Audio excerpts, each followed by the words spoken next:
Peter, and good morning to my colleagues in the executive and the people of KwaZulu-Natal at large.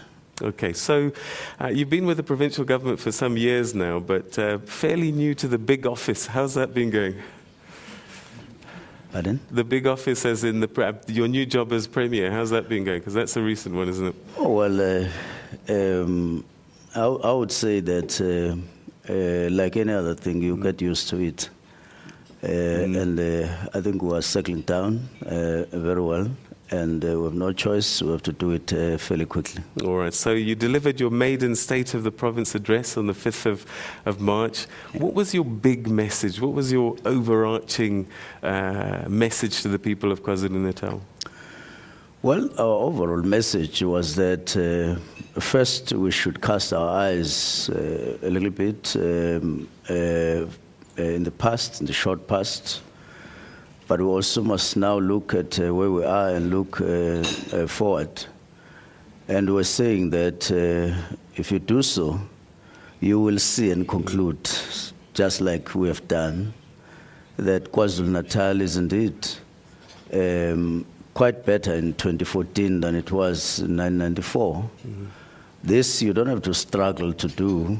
You just look around yourself, you kind of recall the number of things, the number of developments that you are now able to see and talk about that you were not able to see and talk about in 1994. This is true for all the classes of our people, including ordinary people in the townships, in the rural areas. Even if you are not able to say at any particular moment that I have moved from this level to this level as an individual because of personal circumstances, but general around you, you see development, you see the story that we're talking about. Well, tell us specifically about some of those things. What are the things that you're most proud of that you've been able to achieve in this current administration and perhaps in the last 20 years? What are the specific things that you can say, this is what we did, this is what we did? Well, starting from where we started when democracy and freedom came in South Africa, we were in the middle of a very, very bloody war in KwaZulu-Natal amongst ourselves. And that has since changed, but we haven't waited that it all ends as it did in 1996. We began to work very hard, turn the province around.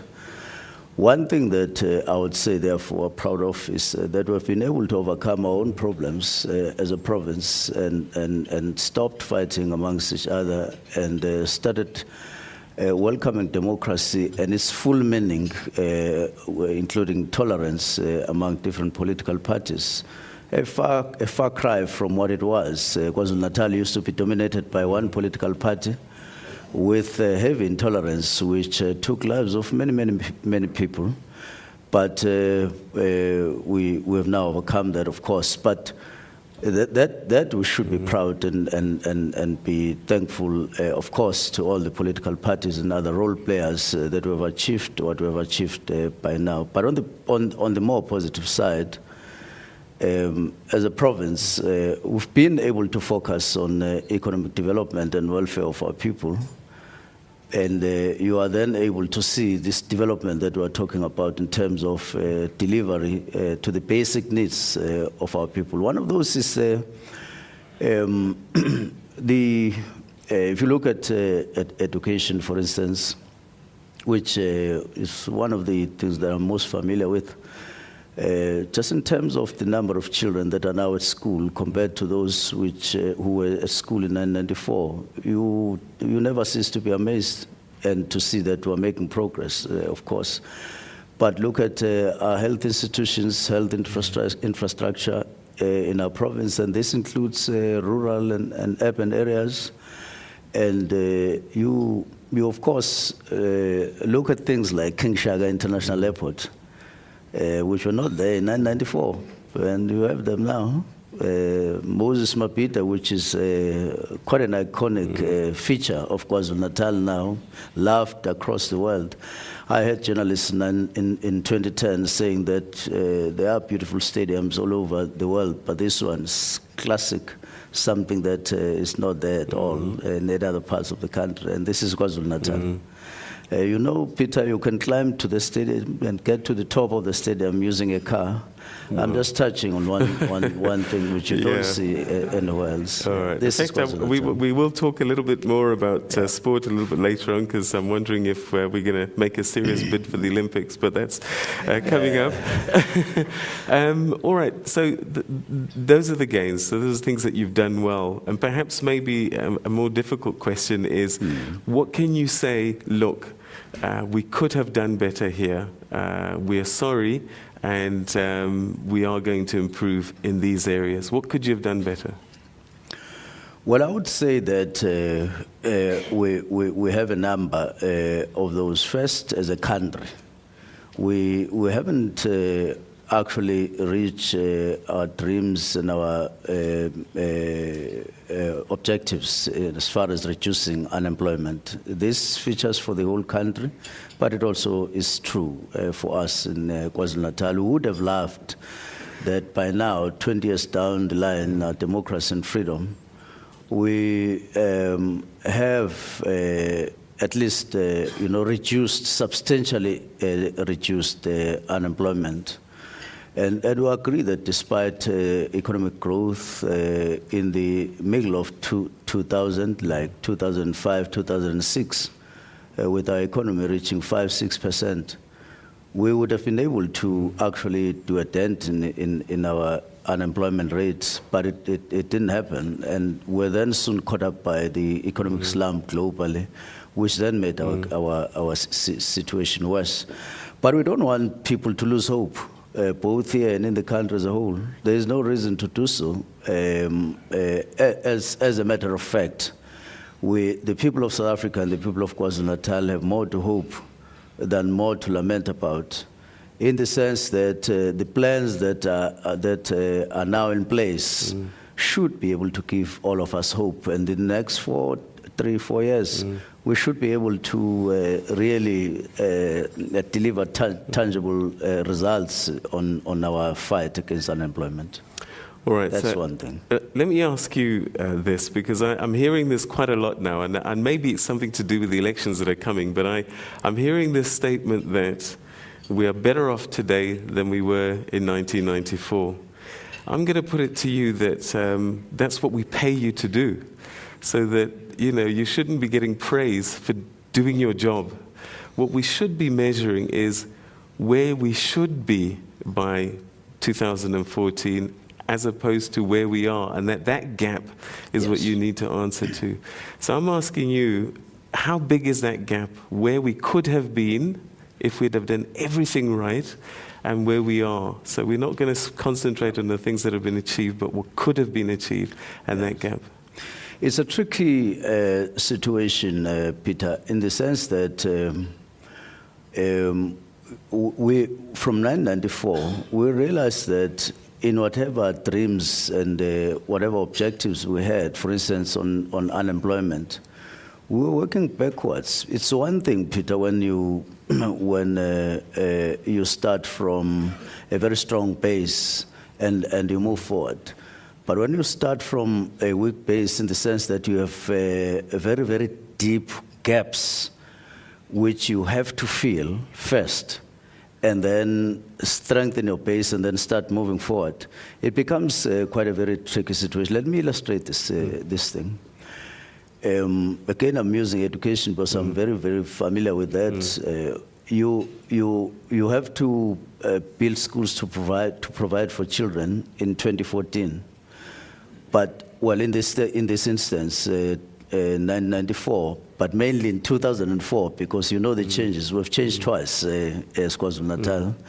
We looked at the rest of South Africa changing in 1994. We waited for our turn as a province. And our turn did come in 2004, 10 years after. And we then assisted. Now, you look at it in that way. You then have to provide schools, and you find that while you have to build new schools, under normal circumstances, you would be building new schools.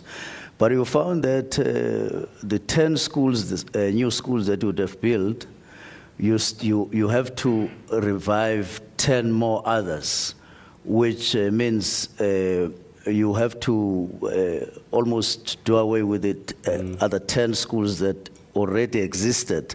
But because they only existed in name, no walls, foundation, roof, and so on, you demolish the whole thing and you start afresh. But the school already has a name. It has a name. So it's as if you are just painting, but in fact, you really are starting from afresh. But another thing, we're hit hard by HIV and AIDS, of course. So I would say where we are now on HIV and AIDS, we're at 37%. We wouldn't have loved to be at 37%. We would have loved to be anywhere near zero. And therefore, there's still that gap. But the second point is that you are talking about the lives of human beings. And it really becomes very painful to say our HIV should have, by now, in terms of our determination and hope, we should be close to zero, and yet we're not there. We're still at 37, and therefore you juggle between pain and the deep hole that we have to. But putting those things aside, I would say overall the gap. Isn't therefore, or given that context, the gap isn't that big, but I don't want to sound like I'm saying to those people who have not tasted the fruits of freedom, then they don't matter. I don't understand that message. They do matter. And for us as government of the province, and the ruling party in particular, they really matter quite a lot. But the other side, the gap, I would say, is not big. Also, given the fact that, I mean, you speak to people in Sweden, they tell you that the unemployment rate is 6%, which is quite low compared to ours. But when you say so to them, they say, no, we've never been this worse. It's quite high. And then you start realizing that where you thought you were really bad, such that you yourself could say so, you're not really. Okay, so what would you then tell the people? Because there are some people who've given up, who've lost faith, and are saying that, why should we vote for you for another term on May the 7th? We've given you 20 years and we're not satisfied. What do you tell them now? Because a lot of people have given up. I've held many people, I've had many meetings in KwaZulu-Natal with different communities at different stages. At one point, we were in a ward, in one ward, where people were fighting for houses, threatening to remove a councillor. And simply because on one part of the ward, housing development had not started.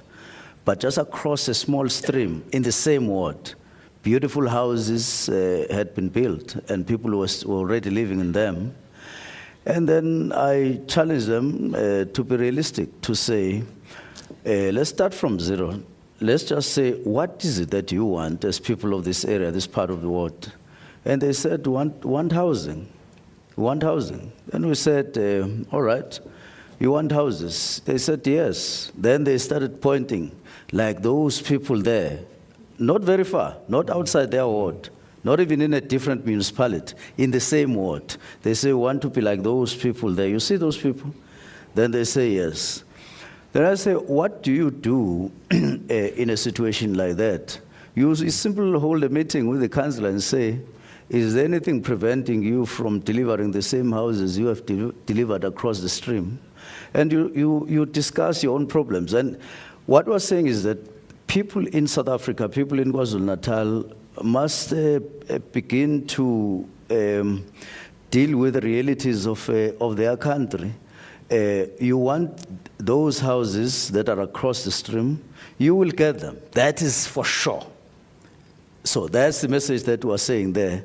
What you have not received this side of the stream, but have been received by the people that other stream, is a very good example that you are close to receiving exactly that. So you're saying that is what we're be saying. patient. Yes. Okay. All right. Well, that's a great place to take a small thought for pause, a pause for thought.